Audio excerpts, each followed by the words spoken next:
But of course, life is not static. You can't stick to your plan precisely during the day. Things happen. People have expectations. You learn new things. You get emails that require you to do a fair amount of work to answer them. Your boss asks for something that you didn't expect him to ask for, and he needs it now. What do you do with all of those things that come up? I have a very simple way of dealing with such things.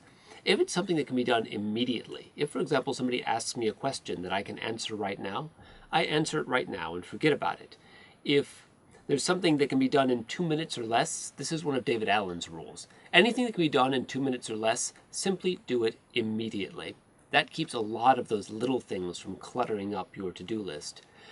Then, if it's something that's important that has to be done today, I'll add it to my plan, right in my Kanban board. If it's something that has to be done this week, but not today, I'll add it to my this week list in the Kanban board, and maybe I'll do it tomorrow or the next day or the next day as I'm planning my days in the morning. If it's something that does not have to be done this week, but does have to be done eventually, I'll add it to my mind map, or I'll just put it into that first to-do column in my Kanban board. That way, when I sit down to plan my next week, it will be there in front of me, and I can decide if that's one of the things that I want to add to my week plan for next week.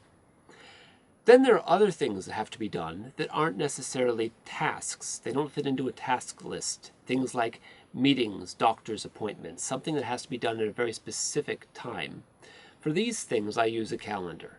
So if I've got an appointment, if someone makes an appointment with me, I prefer to use Google Calendar because it's accessible on all of my devices wherever I am.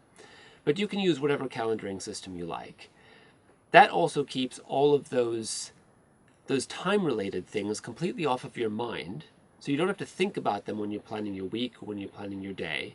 You don't have to think about them in the weeks before they happen, but you can still see them when you're sitting down to figure out when you're going to do what during the day. So the two tools that I use in order to get through my days are the calendar, which tells me when I need to be someplace specific, and the Kanban board, which has the list of the 8 things that I've decided to work through that day.